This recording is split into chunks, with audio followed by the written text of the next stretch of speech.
అల్లు అర్జున్ వ్యవహారం దాని మీద కూడా మాట్లాడండి ముఖ్యమంత్రి. ఇవాళ మాకు మైక్ అడిగితే ఇయ్యడు. ఎందుకంత భయమే మాకు మైక్ అడగడానికి? సరే, దాన్ని మేము సమర్థించలే. అక్కడ ఒక మహిళ చనిపోవడం అది బాధాకరం, విచారకరం. దాన్ని కూడా బీఆర్ఎస్ పార్టీ ఖండిస్తా ఉంది. నువ్వు ఇంత మాట్లాడుతున్నావు కదా, మరి చట్టం ఇవాళ కాంగ్రెస్ పార్టీకో రేవంత్ రెడ్డికి చుట్టమైందా? నీ సొంత ఊరు కొండారెడ్డిపల్లిలో సాయిరెడ్డి అని మాజీ సర్పంచ్ నీ తమ్ముళ్ల వల్లనే ఆత్మహత్య చేసుకుంటున్నా, నీ తమ్ముళ్ల వేధింపుల వల్ల చనిపోతున్నాను సూసైడ్ లెటర్ రాస్తే నీ తమ్ముడిని ఎందుకు అరెస్ట్ చేయవని నేను అడుగుతా ఉన్నా. నీ తమ్ముడికో రూలు, ప్రజలకో రూల్ ఉంటుందా? నీ తమ్ముడిని ఎందుకు అరెస్ట్ చేయలేను? నీ తమ్ముడి విషయంలో కాంగ్రెస్ పార్టీకి నీ తమ్ముడికి నువ్వు ముఖ్యమంత్రి ఉన్నావు కనుక చట్టం చుట్టమైందా? కనీసం ఎఫ్ఐఆర్ కూడా నమోదు చేయలేదు, కేసు నమోదు చేయలేదు. వాళ్ళను బెదిరించి భయభ్రాంతులకు గురి చేసినావు కదా. నువ్వు ఏదో బాగా ప్రేమ ఉన్నట్టు మాట్లాడుతుండు.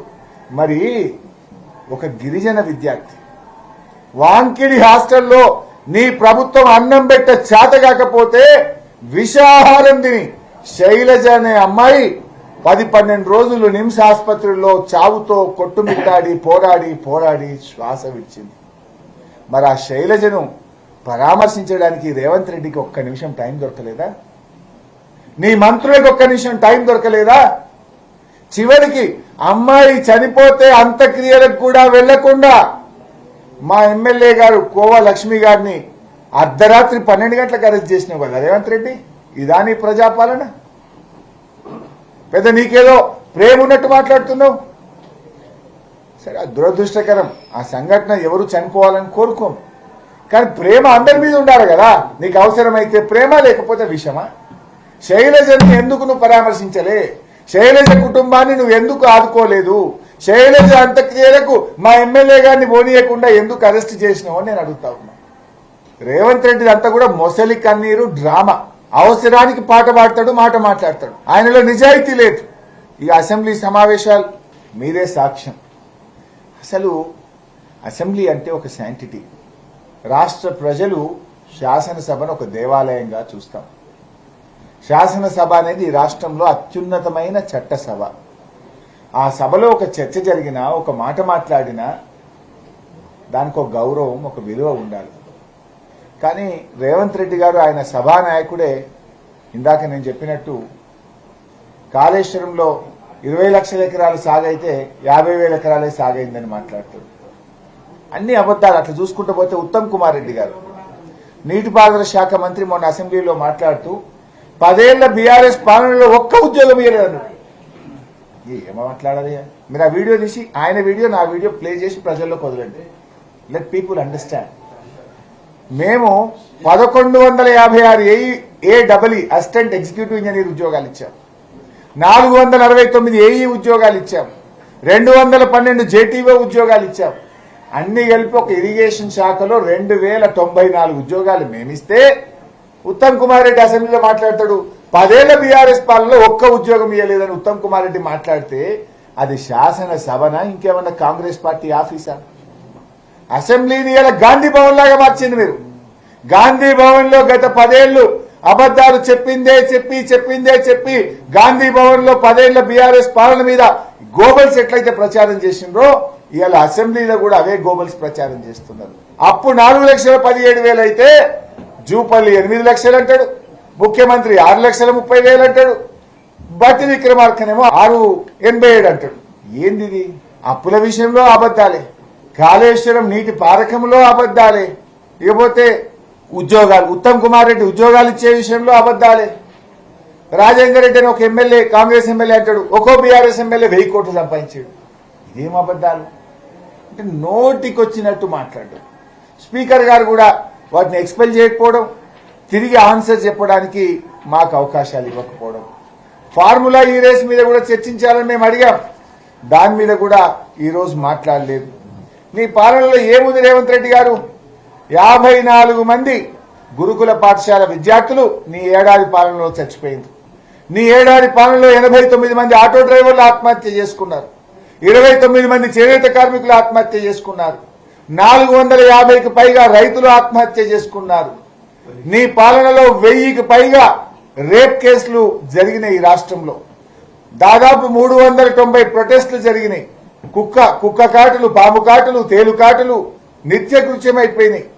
వేలాది మంది విద్యార్థులు విష ఆహారం బాలిన పడ్డది నీ పాలన. సో ఈ రకంగా రేవంత్ తన తప్పిదాలను, తన చేతగాంతనాన్ని, తన ఫెయిల్యూర్స్ ని కప్పుపుచ్చుకోవడానికి 2 గంటల పాటు అన్ని అబద్దాల ప్రసంగాన్ని కొనసాగించి తిరిగి బీఆర్ఎస్ పార్టీకి మైక్ ఇవ్వకుండా అని అసెంబ్లీ నుంచి వెళ్ళిపోయింది. ఇకపోతే అసెంబ్లీ కూడా రౌండప్ చేద్దాం. ఈ సమావేశాలు ఏం జరిగిందో కూడా I want to make a roundup. ఈ అసెంబ్లీ సమావేశాల్లో మొదటి రోజు అసలు అసెంబ్లీ పెట్టారు. మీరు కూడా చూశారు. అసలు అసెంబ్లీ అనేది కూడా దాని విలువ తగ్గించే విధంగా ఎట్లా, ఇప్పుడు మీరు చూస్తే మొదటి రోజు అసెంబ్లీ పెట్టిండ్రు, 6 రోజులు సెలవులు అన్నారు. అంటే బర్త్డేకు అసెంబ్లీ పెట్టుడు, పెళ్లిళ్ళు వస్తే సెలవు ఇచ్చుడు, ఏదో రాజ్భవన్ ముందు ధర్నా ఉంది అంటే అసెంబ్లీని వాయిదా వేసుకొని పోవుడు, అంటే అసెంబ్లీ యొక్క శాంటిటీని కూడా దెబ్బతీసే విధంగా చేసిండ్రు. మీకు తెలుసు కదా బై సార్, బర్త్డేకి అసెంబ్లీ ఎట్లా పెట్టిండ్రో, అది కూడా ఎంత జాగ్రత్తగా పెట్టింది తెలుసా మీకు? సోనియా గాంధీ గారు పుట్టింది 1946 డిసెంబర్ 9. 1946 డిసెంబర్ 9. డిసెంబర్ 9 నాడు అసెంబ్లీ పెట్టిండ్రు బర్త్డే కోసం.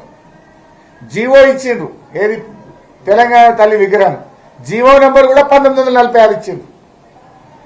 ఆమెను ప్రసన్నం చేసుకోవడానికి హైకమాండ్ కోసం వీళ్ళు పాలన చేస్తున్నారు తప్ప ప్రజల కోసం చేస్తున్నట్టు కనబడతలేదు. జీవో నంబర్ 1946, సోనియా గాంధీ పుట్టింది 1946. అసెంబ్లీ ఎప్పుడు పెట్టిండ్రు? డిసెంబర్ 9. ఇంకా ముఖ్యమంత్రి అలా చెప్తాడు స్పీచ్లో, సోనియా గాంధీ గురించి మనం మాట్లాడద్దు అంటాడు. ఆ సోనియా గాంధీనే బలిదేవత అన్నావు కదా నువ్వు, పుణ్యాత్ముడా. అందుకే చుట్టూ అందకపోతే కాళ్ళు. బలిదేవత అన్నది నువ్వే, కాళ్ళు మొక్కుతున్నది నువ్వే. ఇయ్యాల ప్రసన్నం చేసుకోవడానికి నానా పాటలు పడుతున్నది నువ్వే కదా రేవంత్ రెడ్డి గారు. సో అట్లా అసెంబ్లీని కూడా బర్త్డేకు పెట్టుడు, పెళ్లిళ్ళు వస్తే సెలవులు ఇచ్చుడు, ధర్నాలుంటే వాయిదా వేసిపోవుడు. ఇదే అసెంబ్లీ నడిపే తీరు? Is it the way of running the house? అసెంబ్లీలో ప్రతిపక్షాల గొంతు నొక్కుడు, మైక్ ఇవ్వకపోవడం, క్లారిఫికేషన్కి అవకాశం ఇవ్వకపోవడం, సభలో మమ్మల్ని తిట్టడానికి ఎవరికంటే వాళ్ళకు, గవర్నమెంట్ అంటే మంత్రులకు ఇస్తారు, ఈ సభ్యులకు అవకాశం ఇస్తాడు. ఇక కోమటిరెడ్డి గారు లేచి మాట్లాడితే ఆయన ఏం మాట్లాడతాడో మీరే చూసిండ్రు. ఆయన సోయి లేకుండా, సబ్జెక్ట్తో సంబంధం లేకుండా, ఎటుపోతాడో తెలియకుండా గంటల కొద్దీ ఆయన మాట్లాడు. చివరికి వాళ్ళ మంత్రులు పోయి అంగిలు పెట్టి కూర్చున్నారు. ఆయన స్పీకర్ కూడా కూర్చోమన్నా కూర్చోడు. ఆయన స్పీకర్కు వినడు, తోటి మంత్రులకు వినడు, శాసనసభ వ్యవహారాల మంత్రికి వినడు. ఆయన ఎవరి చేతులున్నాడో, ఏం మాట్లాడతాడో ఎవరికి అర్థం కాకుండా అయిపోయింది. మన జరుగుతుంటే ఆయన ఎంత కూర్చోపోతే ఎల్ఏ మినిస్టర్ పోయి అంగి పెట్టి కూర్చుంటాను, శ్రీధర్ బాబు కూర్చో అని. స్పీకర్ గారు ఇలా కూర్చో అంటే కూడా కూర్చుంటలేదు లాస్ట్. ఇది పరిస్థితి సభ జరుగుతున్న తీరు. అంటే చట్టసభల మీద ఈ కాంగ్రెస్ ప్రభుత్వానికి, రేవంత్ రెడ్డికి ఏమాత్రం కూడా గౌరవం లేకుండా పోతా ఉంది. బయట అబద్దాలు, సభలో అబద్దాలు, ముఖ్యమంత్రి గారితో సహా మంత్రులు కూడా అన్ని అబద్దాలతో ఈ సభను నడిపించేటువంటి ప్రయత్నం చేశారు. అయితే గట్టిగా అరుస్తూ నోరు పెద్దగా చేసుకొని మాట్లాడుతున్నారు. ఎట్లుందంటే రేవంత్ రెడ్డి ఇలా ప్రసంగించిన తీరు, పతివ్రత పరమాన్నం వండి పెడితేనంటే తెల్లారదాకా చల్లారలేదట. ఇక అట్లున్నది రేవంత్ రెడ్డి యొక్క మాటలు, ఆయన ప్రసంగం.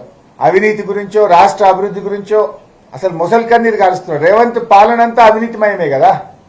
బిల్లులు కావాలంటే 8%, హెచ్ఎండిఏలో పర్మిషన్లు కావాలంటే 10%. ఇవి అందరూ రాష్ట్ర ప్రజలకు ఇలా వాయిస్ ఆఫ్ ద పీపుల్.